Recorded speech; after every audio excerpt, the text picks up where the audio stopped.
Hey friends, it's Nikayla from the podcast Side Hustle Pro. I'm always looking for ways to keep my kids entertained without screens, and the Yoto Mini has been a total lifesaver. My kids are obsessed. Yoto is a screen-free audio player where kids just pop in a card and listen. Hours of stories, music, podcasts, and more, and no screens or ads. With hundreds of options for ages 0 to 12, it's the perfect gift they'll go back to again and again. Check it out at yotoplay.com. YOTOPLAY.com. Monday Sidekick, the AI agent that knows you and your business, thinks ahead and takes action. Ask it anything. Seriously. Monday Sidekick, AI you'll love to use. Start a free trial today on monday.com. This episode is brought to you by Progressive Insurance. Do you ever think about switching insurance companies to see if you could save some cash? Progressive makes it easy to see if you could save when you bundle your home and auto policies. Try it at Progressive.com. Progressive Casualty Insurance Company and Affiliates. Potential savings will vary, not available in all states. Hey friends, it's Nikayla from the podcast Side Hustle Pro. I'm always looking for ways to keep my kids entertained without screens, and the Yoto Mini has been a total lifesaver. My kids are obsessed. Yoto is a screen-free audio player where kids just pop in a card and listen. Hours of stories, music, podcasts, and more, and no screens or ads. With hundreds of options for ages 0 to 12, it's the perfect gift they'll go back to again and again. Check it out at yotoplay.com. YOTOPLAY.com. Monday Sidekick, the AI agent that knows you and your business, thinks ahead and takes action. Ask it anything. Seriously. Monday Sidekick, AI you'll love to use. Start a free trial today on monday.com.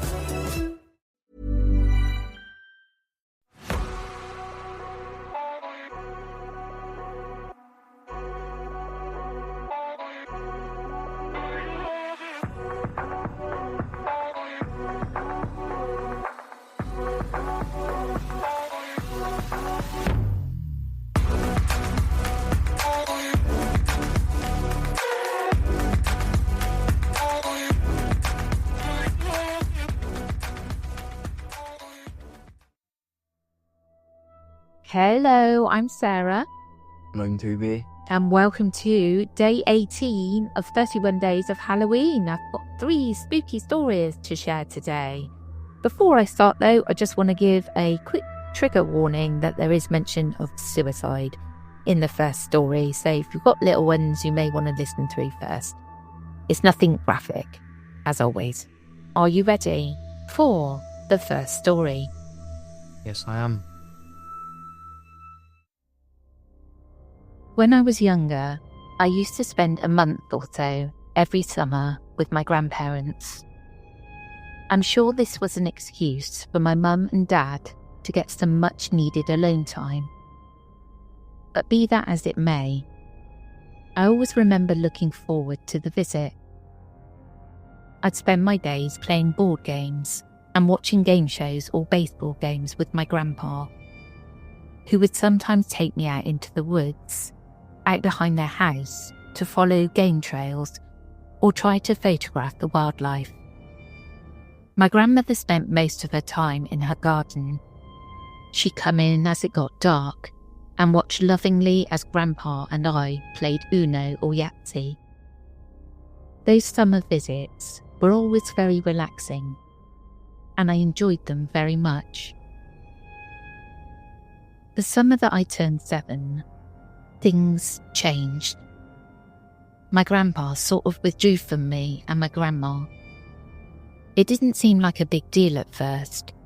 He'd do little things, like go to sleep without saying goodnight to us, or forgetting that the Cubs were playing that afternoon. Small things that don't feel like they're that off, you know? After about a week, those small things became a bit bigger. I remember hearing him cry at night a lot. He'd often wake up much later than he used to. And he often wore the same clothes for 3 or 4 days in a row. I was a little concerned, but at the age of 7, I had very little understanding of emotions, much less enough empathy developed to ask him about it. so I didn't really learn much more about what was going on with him.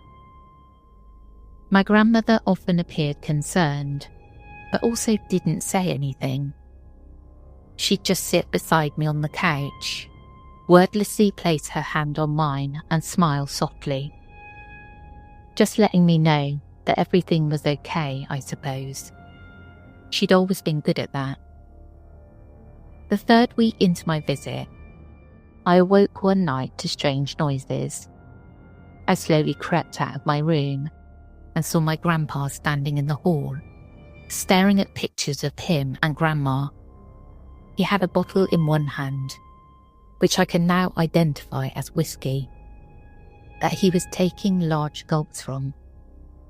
He swayed and muttered things under his breath angrily, though I couldn't make out what he was saying. My grandmother saw this as well, and when she saw that I had awoken, she put me back to bed, kissed my forehead, smiling that apologetic smile, and left the room. The noises in the hallway stopped shortly after. I didn't see much of my grandpa that final week. He stayed in his room for most of the day, coming out mostly to get meals put together and to make sure I hadn't got myself into any trouble. I hadn't, as I was weary at this point. Even at 7, I was actually acutely aware of how strange Grandpa was acting. Grandma and I spent time reading books and doing puzzles, and while this passed the time, I couldn't help but feel worried for Grandpa. Then, as if out of nowhere, the last 2 days, my grandpa was his old self. I rejoiced as we watched a baseball game together, complete with popcorn and hot dogs that he had made. We took an extended trip out into the woods, Polaroid cameras snapping furiously as we photographed everything we could find. The last night, before my parents came to pick me up, my grandpa was as vocal as he had ever been, recalling stories of how he and Grandma had met, had my dad, and the shenanigans that he used to get up to. I had such a good time that the previous few weeks seemed to be just a simple mistake. My parents picked me up and asked how I had enjoyed the visit. I said that Grandpa had been acting a little weird. Mum arched her eyebrow and asked me what I meant. I just said that he didn't seem to be himself the whole time. Dad made mention of how it's understandable that he's been off. He said something that, at that age, I was unsure of how to take. He said, he's been a little different since Mum passed. At first I didn't understand what he'd meant, and I told him as much. Oh kiddo, your grandpa was a very lively guy once. When he and your grandma were both alive, they'd travel and experience life together. Since she died, he's been lonely, and I think he really lives for this time with you. But Grandma's not dead. Oh, well kiddo, you never met her, you know. She passed away a year or so before you were born. That's when hindsight hit me. Grandma. I had no idea what her voice sounded like. She never ate with us. I don't remember ever seeing her and Grandpa talking, hugging, anything. That winter, my grandpa committed suicide. Had I been older, I'd like to think I saw the signs. As it was, I was much too young to really understand depression or the associated symptoms and signs. What I do remember, though, is Grandpa's funeral. I remember crying, but not because my grandpa had died. I cried because I watched them, hand in hand, smiling at me from the coffin. I saw them both wave to me and walk out the door of the funeral home, finally together. I found this heartbreaking, this story. Yeah. And spooky, but really heartbreaking. Poor old grandpa. But I love the ending that they ended up, Grandma and Grandpa ended up walking away into the afterlife together. Yeah. Yeah, like that ending.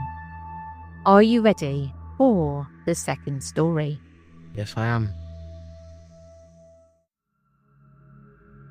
And this next story is written by Tyler Conlin. I've put some links in the podcast notes as Tyler is actually an author.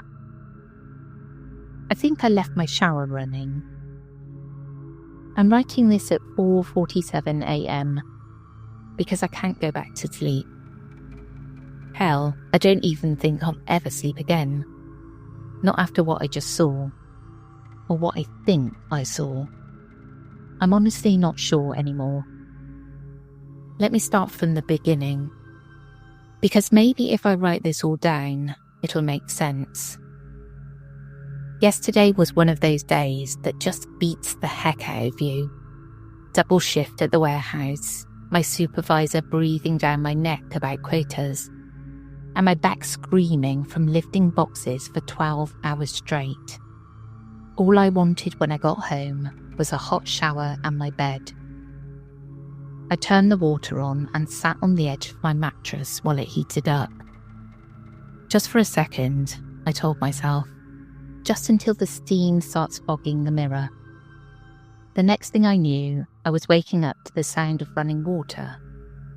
My apartment was thick with humidity, and I could hear the shower still going full blast. Great. I'd fallen asleep and wasted God knows how much hot water. My landlord was going to love the utility bill. That's when I tried to get up and realised I couldn't move. Sleep paralysis. I'd had it a few times before, usually when I was stressed or exhausted. Your mind wakes up, but your body stays locked in sleep. It's terrifying, but I knew it would pass. I just had to wait it out. But then I heard something that made my blood freeze. Footsteps in my bathroom.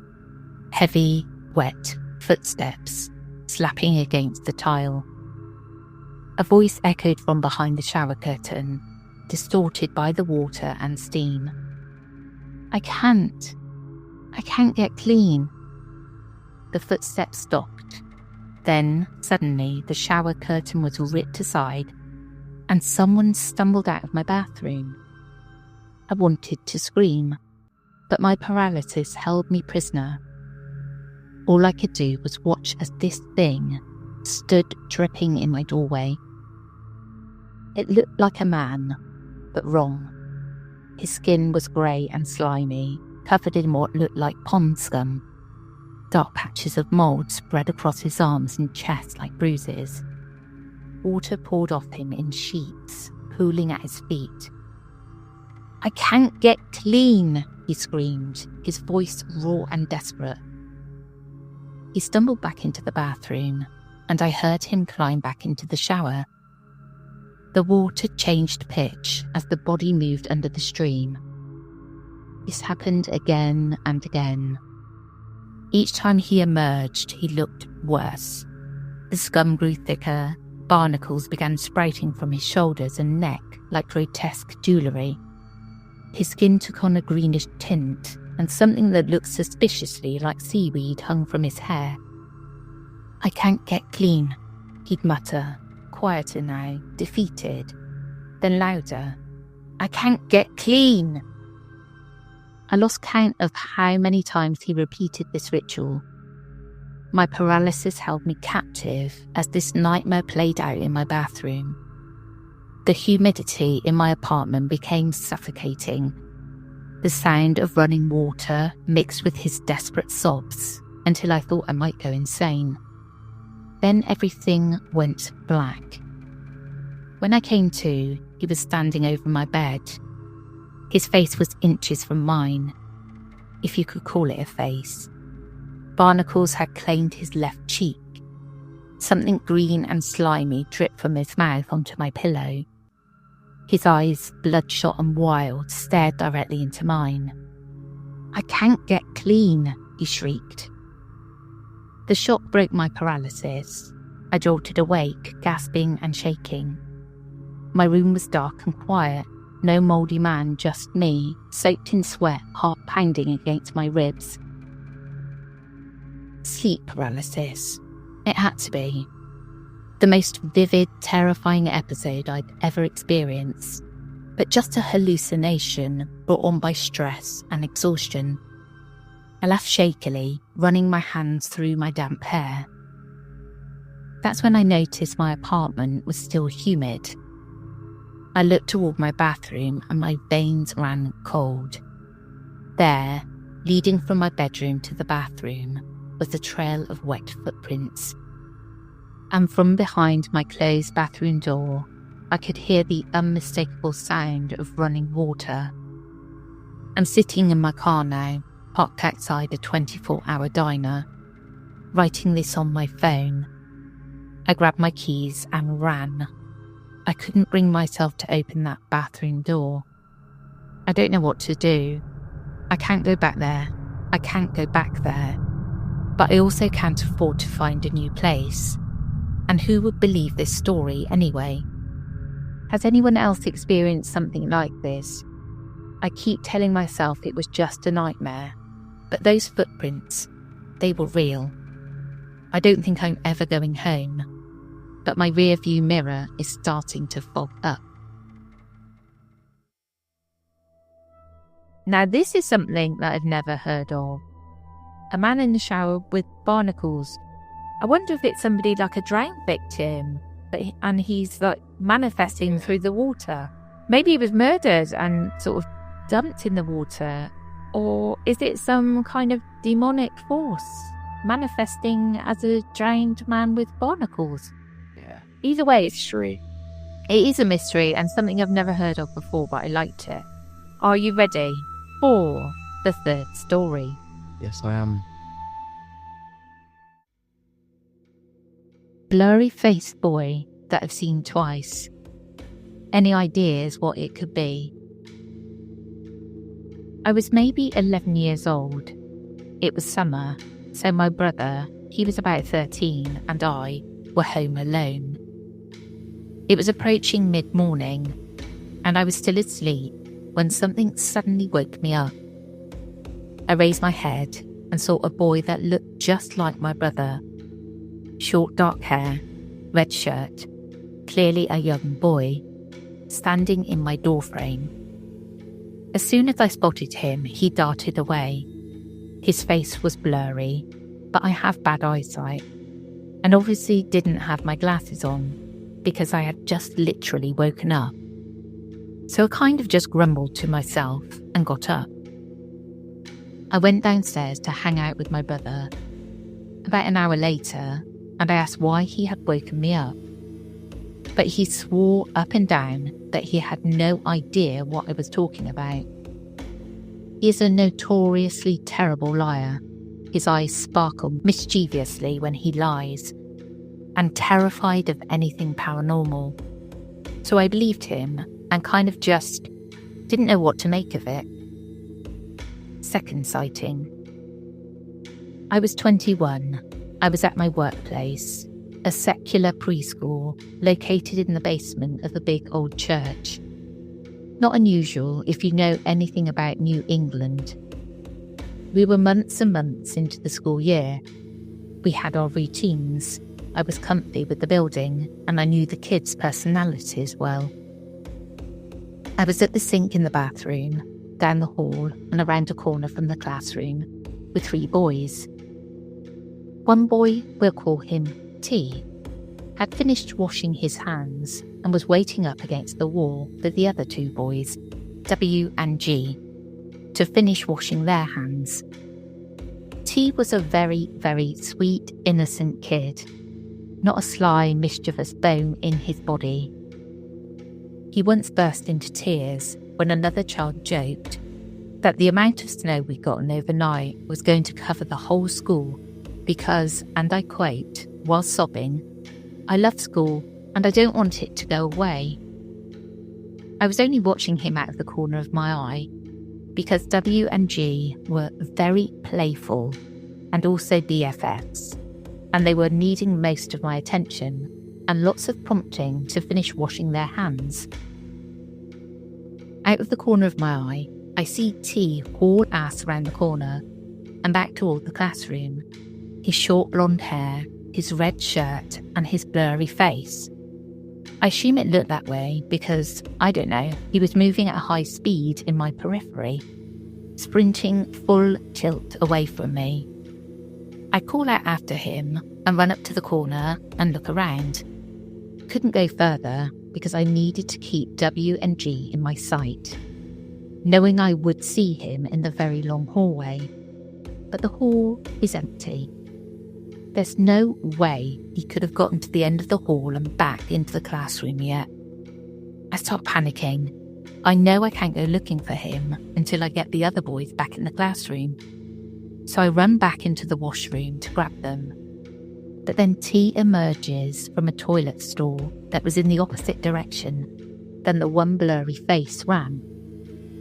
He looks very shy and giggly, and he just quietly goes, "Ha, I tricked you," and then goes back to his spot against the wall. You sure did, buddy. Got all the kids back to the classroom and was too busy to think much more of it after that. So yeah, I'm 24 years old now, haven't seen it since, but wonder about it often. Does anyone know what the heck this little dude could be? I've read theories about ghosts like choosing not to show certain parts of themselves if they think the sight could be disturbing. There's also those Japanese no-face ghosts. I don't know. It never felt scary or malicious. It was always just playful, genuinely felt like a child's energy both times. I just worry about this little ghost boy. Edit. It occurs to me now that I've ended up working a job that sees me trying to locate missing children. The ghost kid missing his face could be like a symbol of a missing child. Maybe it was just a little nod from fate to find my true calling rather than a specific entity. Or maybe I'll come across a case one day that reminds me of him. Hey friends, it's Nikayla from the podcast Side Hustle Pro. I'm always looking for ways to keep my kids entertained without screens, and the Yoto Mini has been a total lifesaver. My kids are obsessed. Yoto is a screen-free audio player where kids just pop in a card and listen. Hours of stories, music, podcasts, and more, and no screens or ads. With hundreds of options for ages 0 to 12, it's the perfect gift they'll go back to again and again. Check it out at yotoplay.com. YOTOPLAY.com. Monday Sidekick, the AI agent that knows you and your business, thinks ahead and takes action. Ask it anything. Seriously. Monday Sidekick, AI you'll love to use. Start a free trial today on monday.com.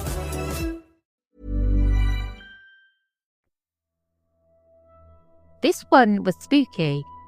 I kept thinking about, it's got nothing to do with this film, but there's an old film that you've probably never seen, but it's really spooky, and it's called Don't Look Now. And this creature runs about, and he keeps seeing this creature running about in Venice. And the end, because I watched it when I was a teenager, terrified me. Absolutely terrified me.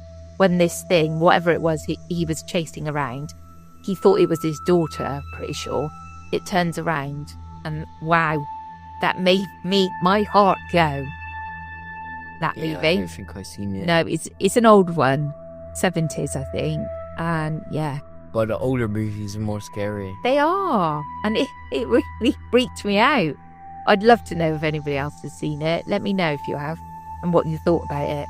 And if you haven't, go and see it, watch it. It's really creepy. But anyway, back to the story. A boy, but I do like to think that maybe it was a push towards, because his job ended up being looking for missing people. And it does seem to me that it was connected to that. And maybe it'll be a little boy that he will come across that he's looking for in the future. Maybe something like that. But I love the story. It was great. Yeah, great.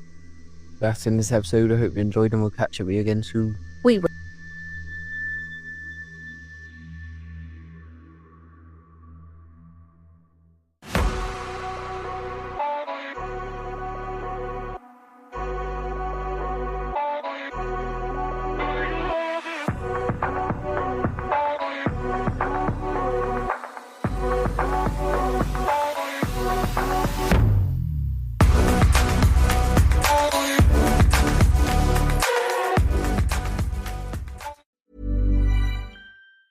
Hey friends, it's Nikayla from the podcast Side Hustle Pro. I'm always looking for ways to keep my kids entertained without screens, and the Yoto Mini has been a total lifesaver. My kids are obsessed. Yoto is a screen-free audio player where kids just pop in a card and listen. Hours of stories, music, podcasts, and more, and no screens or ads. With hundreds of options for ages 0 to 12, it's the perfect gift they'll go back to again and again. Check it out at yotoplay.com. YOTOPLAY.com. This episode is brought to you by Progressive Insurance. Do you ever think about switching insurance companies to see if you could save some cash? Progressive makes it easy to see if you could save when you bundle your home and auto policies. Try it at progressive.com. Progressive Casualty Insurance Company and Affiliates. Potential savings will vary, not available in all states. Hi, this is Knox from the Popcast with Knox and Jamie. And maybe like us at the Popcast, you also know people who have been smokers or vapors. And Zyn is the one product it seems like everyone is talking about, because there are many good reasons to make a change to Zyn nicotine pouches. Reasons like Zyn nicotine pouches are still America's #1 choice for smoke-free, hands-free nicotine satisfaction. And you can choose between 10 varieties, each variety available in either 3 or 6 milligrams. Check out zyn.com/find to find Zyn at a store near you. Warning, this product contains nicotine. Nicotine is an addictive chemical.